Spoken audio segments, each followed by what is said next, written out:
Oh man, does that cold concrete feel good? Freaking allergies, I hate them. So yeah, should be resting, but I can't do it. So let's check out what I've been working on today when I should be resting. So the guy who does my transmissions, he called and he said he's got a time slot. If I want to get this pulled out, he'll go ahead and get this rebuilt for me. So I've brought it over here. This is the original spot where I've always worked on cars at my grandpa's garage. So I figured since I got other stuff going, it's a big good spot to work on it. But yeah, I'm gonna try to get this transmission pulled out. But right now, I'm wrestling with that MP203 transfer case. I'm working on trying to get it pulled out. I've got most of the mounts and stuff. I've got a couple more cross member bolts to take out. These square bodies got a weird cross member. Let's go in there and check it out. So what you'll see is the mighty MP203 transfer case. This thing, from what I read, weighs about 140 pounds. And so that's the first part of this deal. I know a lot of people probably take it all together, but I'm by myself on this and I don't want to wrestle all that. So, but the part I'm trying to get to, and it's taking a little more time, is these bolts right up top right here. You can see them. Those are very hard to get to, and you can't really get a good straight like pull on them. You got to use a swivel. And what I found out, and it makes sense, is everything that was easy to get to under here was already loose. Like the drive shafts, everything was loose. And I know that they had problems with the transmission, and I was kind of thinking maybe they tried to start on it, because once I got up in here to the harder stuff, these bad boys were so tight that I could barely get them loose. And everything that's up in here is showing me that this thing's, as far as I can tell, has never been apart. So, but another issue that I'm worried about is on this transfer case. Let's climb back out of here real quick. Is I was having an issue with this thing in the, I guess let's just say road gear, where it would be normal too high.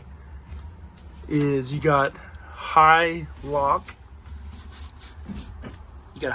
high, neutral, low, and low 2. Well, this right here in high is supposed to be where this thing runs for the highway use. Well, if I put it, it's in high right now, and the problem I was having was when I put it in high, all it would do is spin the front drive shaft.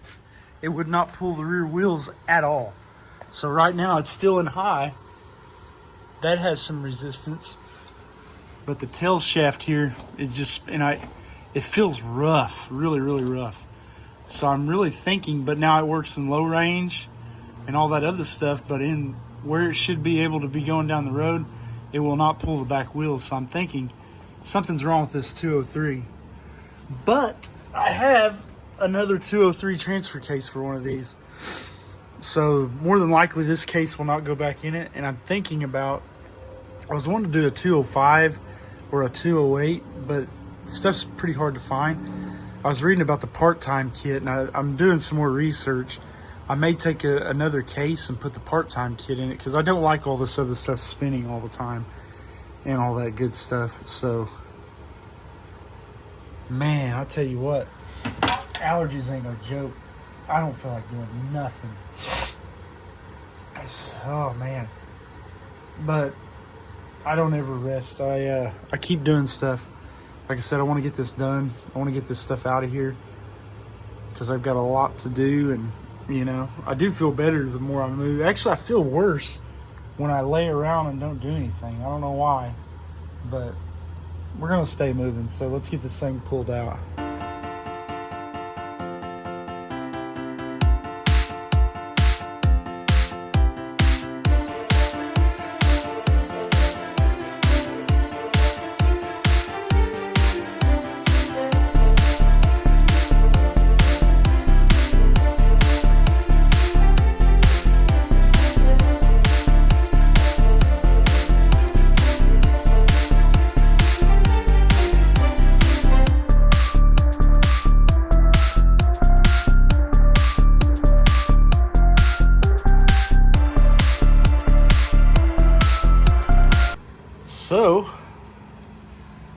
that's what it looks like with the cross member out. So now we got to figure out, how does this thing come off? And how do I not get blinded by the light? Huh. Just one bolt there, one there. See the other one up there? Yeah.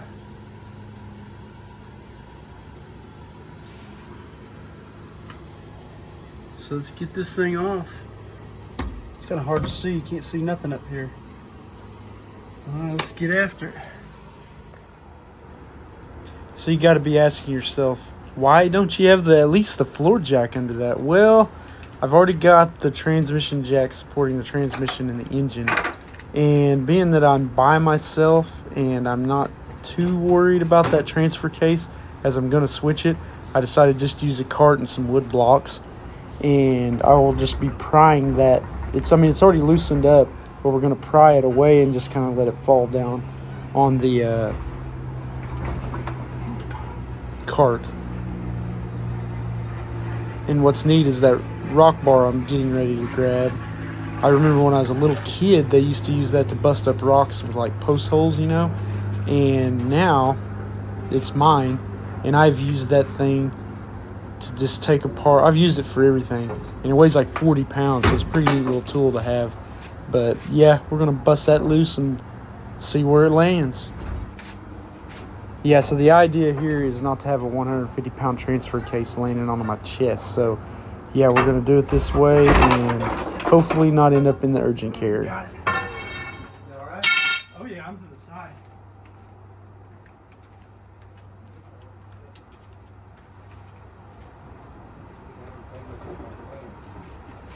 What a monster, man.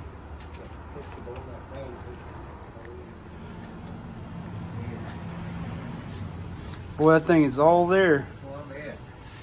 Sheesh.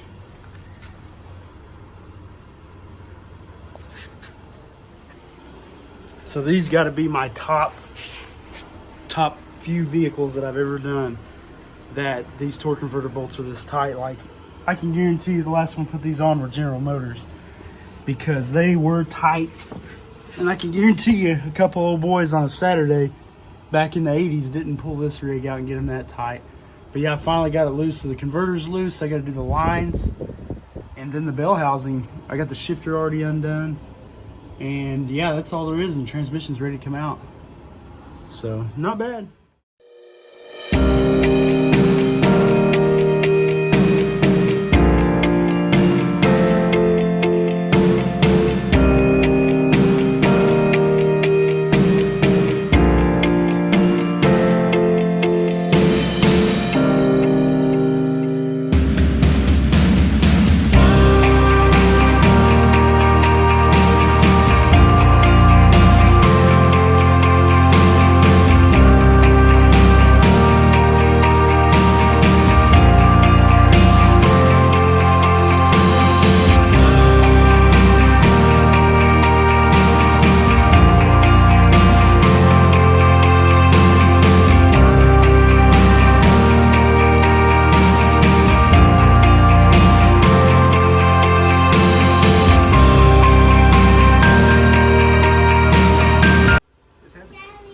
It's all there, isn't it? Oh, yeah.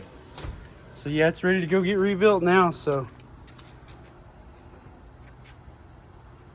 yeah, this has never been out of here, I don't think, because all those bolts were so tight and that torque converter's so rusty looking.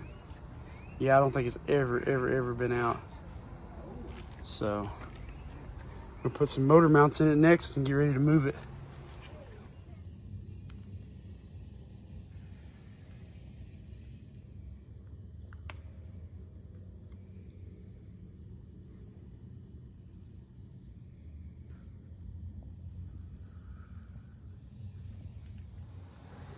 So we found out that the green Blazer didn't need motor mounts as they were still in good condition. So we went home and I continued working on this Blazer. Found out that the electrical inside the cab doesn't work, and I've been working on that, trying to figure it out. So you'll see in this next video what I found.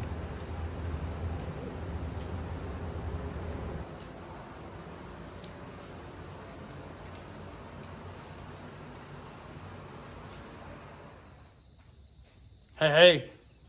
So you see we got the other Blazer, got the transmission, transfer case out of it. We've since moved things around. I got all going in my head on what I want to do. You'll have to watch on the next video next weekend. It's going to get pretty rowdy on the green one. But the transmission's out. It's going to go get rebuilt. I've also been working on this one. And the question is, will I ever get to drive this? Because it seemed like it needed so much. But the problem I was having was I'd hook the battery up or the jump box and it's got no power inside the truck at the fuse box. But everything out here powered up. So I have been working on this thing like crazy and it's wearing me out. But as you can see, I've got the wiring cleaned up. Basically from here over, something had happened to it where I think something shorted out and it melted all that wiring. So I had to rebuild that stuff back. But I found out that bulkhead connector right there had power to it, but it wasn't getting into the fuse box. So what I did is I took it apart, I cleaned it, and put it together like 3 times, nothing. Well, I bent one of the posts and got it to this. It was like my last ditch effort before I was like, I'm gonna push this outside and I'm taking some time away from it. So I bent that little post, plugged it back in, tightened the bolt up. It started working. So I was like, yes! Lights, the dash worked, blower motor, the radio light came on. But I still had the problem when I turned the key to the start position, it would not fire up. So got the column back in. I don't know if you can see, it's kind of dark in here. But I got the column back in and everything. So what I did, I kind of done what they did on this thing. Well, let me go back. I'm sorry, I messed up. So when you turn that key to the start position, it's supposed to energize a contact that goes out to the starter solenoid. And it's supposed to be energized when that's pushed down. Well, the problem is that contact on the circuit stays energized. I changed the ignition switch. I changed the one down on the column here. There's 2 of them. The key switch is brand new. And they've had a starter button on it, so this has been a problem forever. But I've traced it all the way down. It's in that fuse block in that box. And at this point, I'm not going to mess with it anymore. The next point is this truck's going to get totally rewired, but not right now. We got to get this thing on the road. Want to get driving with it because it's like, this started as like, oh, it's just going to need a motor and a set of wheels and tires and be good. It's needed everything. Like the only thing I haven't had to do is do rust repair on this. So it's totally just kind of blew up in my face, but that's okay because it is a good truck and everything. But I'll show you here.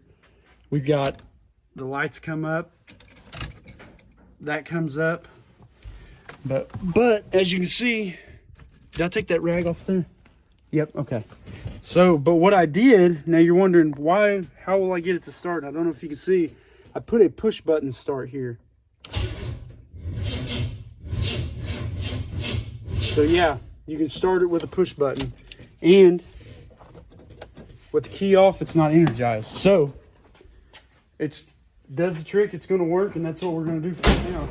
So what do I have next? Well, next is turn the lights off, unless I want to run that down. So next on the list for this truck is I think we're going to make a trip up to Kansas City to LMC truck, because I'm going to buy a set of new fender wells for the blue and white truck over there. We're going to put new fender wells in this one. I'm going to get some new ones, and I've got to clean and paint all this inside of the fenders because I don't want it to rust. So that's what's next on the list for that part. And then got to get the hoses for the filler neck here. Got a brand new gas tank, Got to put the radiator in, a couple belts, brakes work. I did that as you've seen previously in a video. And going to be doing a first drive. That's going to be happening very, very quickly.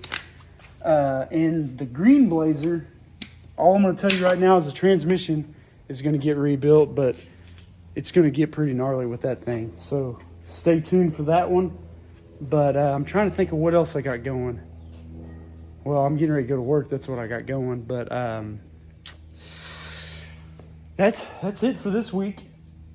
Stay tuned. We're going to do the work on things next week. Hopefully here soon I'll get that back together. That's essentially the easiest thing I've got to get on the road, and let's just do, smart thing to be work on that, but let's do all the hard stuff and work on 2 Blazers right now. So But yeah, stay tuned for the next video.